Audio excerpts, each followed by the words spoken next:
I can like be homicidal and give me 12 seconds to just breathe into it. We can get there. To be like in laughing, like thinking things funny, that's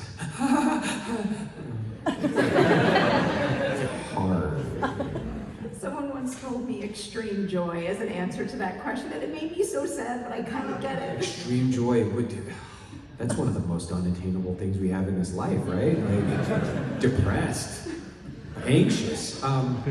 Somebody said I was doing a scene the other day in this freaking amazing movie. I can't wait for people to see. I was acting with this actor who's phenomenal, and the script, it said I smolder. and so I attempt to smolder, and I just made other people laugh. So I did nothing. I'm gonna put smolder on my list now. The other follow-up question I had there. Is this smolder? Is this good smolder? Get you all excited. I believe it from this angle. Thank you. The other question that crossed my mind, because before you were emphasizing just the value of just being in the moment with whoever you're acting opposite. It's a big two-part question, surprise, surprise. I like those. Can you name someone you've worked with as an actor that had, a somewhat similar approach to the work, where the second you met that person, you're like, I know we are immediately in sync. But then I also want the opposite of that. Someone who challenged you to adapt as an actor and maybe even try something new for the better. Absolutely. When I first met Heath Ledger, I'd never been on a film set before. I'd never been in a movie before. And he carried and embodied the spirit of the actor that I aspire to this day. He had the uncanny ability to be warm, humble, quiet, soft-spoken, focused, sweet, funny, conversational where appropriate, and like chill. And then when it was time for action, could just like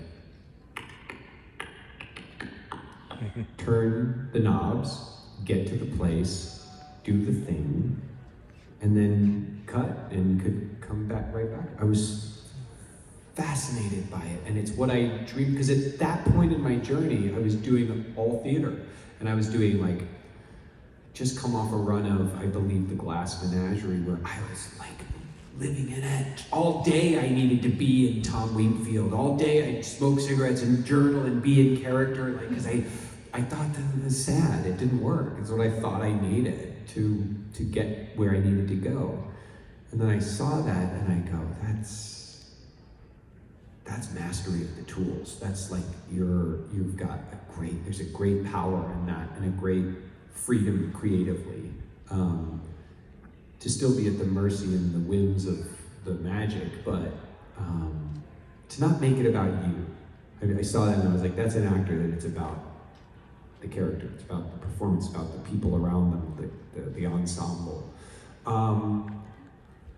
Somebody that I worked with, and it was very hard at first to keep up, and works in a style that I'm not even saying I've come close to, but I learned a lot from, was Paul Rudd. He had the ability to like have the text down pat, know the part, know the scene, know the words, come in, and then just throw it all out the window. And just will turn to you as a scene partner and just throw you a ball of like a totally different thing that wasn't the way that I thought it was supposed to go. What is he doing to me? And he trusted me as a scene partner. He trusts his scene partners to just go, oh, you can catch this ball. I'm gonna lob a good one. And he's generous. He sets you up for success, which I was like, oh wow. And I had the honor of doing 3 films with him, and it just got more and more. In the beginning, it was not fun for me. In the beginning, it was just terrifying, and I dropped a number of balls. I also am not the guy that you necessarily want across from you when you're doing comedy, because if you're funny, I break a lot. And it's tedious for the scene partner who just gave gold, and I ruined the take because I like start laughing. Anyway. examples there, though. I'm gonna go back to Dark Knight. This is probably a question you've been asked before, but I am very curious. How exactly does one wind up in a Christopher Nolan Batman movie as their first screen credit? Miracle. I had been, nearly lost my life in my battle with addiction in the city of Chicago, and then when I got clean and was living in Chicago and then able to get back on the boards and doing theater in Chicago with all the best small storefront theaters and some of the best regional theaters in that area, was doing a play at the Collaboration Sketch Fest. Awesome experience at the Chopin Theater, and local casting director who cast commercials. Literally, he had like no filter. Comes up to me after a performance and goes, "I thought you died." I was like, "Well, I didn't." And he goes, "You're great. Come in tomorrow if you can. I've got a commercial that I'm casting. You'd be great for it. I love what you do." So I go the next day to this commercial audition, and it's like, do you remember the Saturday Night Live sketch, like, "Hey, the gymster, hey, Betty, the bedster"? It was like that, but it was for a cell phone commercial, and the line was like, "Hey, Jimbo, the gymster," and all the Chicago, Second City guys were in there auditioning, and I was last in line, and I could hear them ahead of me going, and they were so funny. So then it was my turn to go in there, and I do it, and I said, "Hey, the gymster," and I was trying to be a Second City guy, and this guy with no filter, who I love, I'm so grateful for him, but he burst into me and goes, "Cut that shit out." He was so mean, it scared me. He's like, "What are you doing? Stop doing that." And so I brought it back down to what is, I think, the thing where I am the strongest, when I can let go and stop artificing everything and just be, and make it really awkward and really uncomfortable. And we did it, and the commercial, I got the part. The guy making the commercial, named Chris Smith, one of my favorite independent filmmakers, shot the commercial. It came out soon after that. That's when I began to be fully sustainable as an actor. It's when that dream of making it as an actor came true. Almost a year later, I got my first audition for a feature film, and it was going to be for Christopher Nolan's sequel to Batman. I was like, oh my god. And it was at this office mall up by a place called Lane Tech High School on the north side of Chicago. And I went to the audition, and I was given these sides that were one of the clowns named, I think his name was Grumpy, and he was giving a little speech about this guy who thinks he's getting a share of our cut. He's not even here. I heard he dresses up like a clown. I heard he's not even human. It's just great lines. And I prepared the hell out of it, because this is my chance, you guys. I've been collecting comic books my whole life. I've been obsessed with movies my whole life. Christopher Nolan's Batman Begins, I thought was one of the best superhero movies I'd seen, and I was gonna get to audition for this, little part of a clown bank robber. Oh my God. And I went, and it's this room. It looked like this. Every actor in Chicago is in this giant room, and I was like, oh.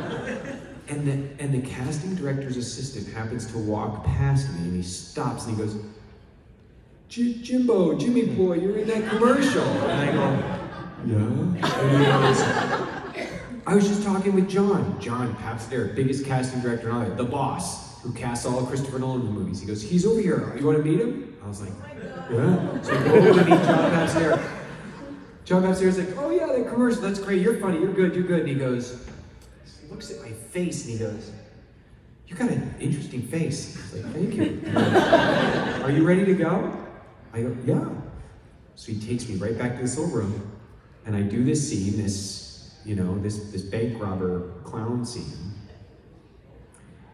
And he was like, You're really good." He goes, You're really great." He goes, "I want you to come back tomorrow, and I want you to meet with Chris.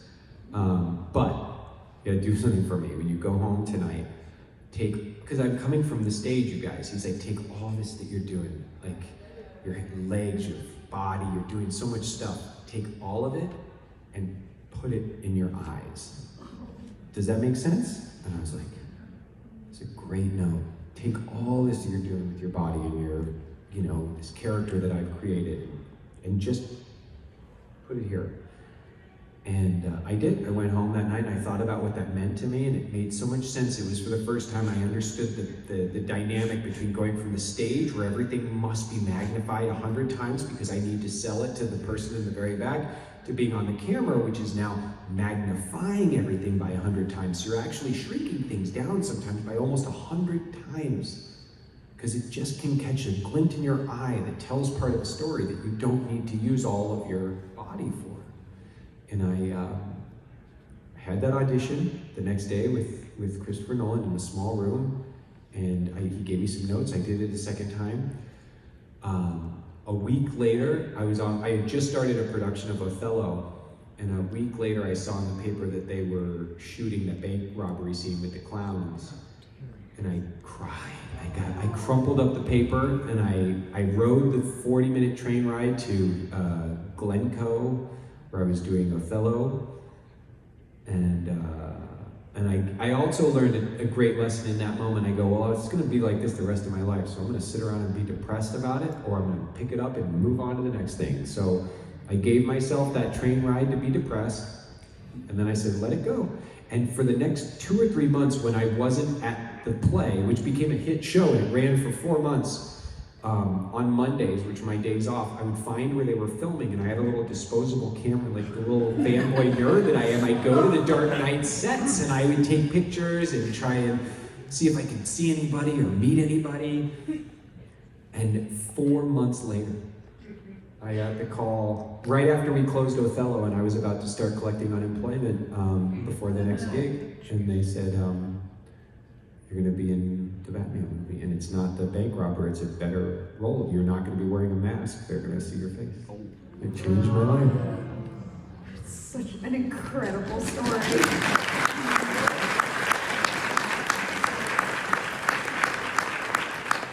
So as you were describing that, I clocked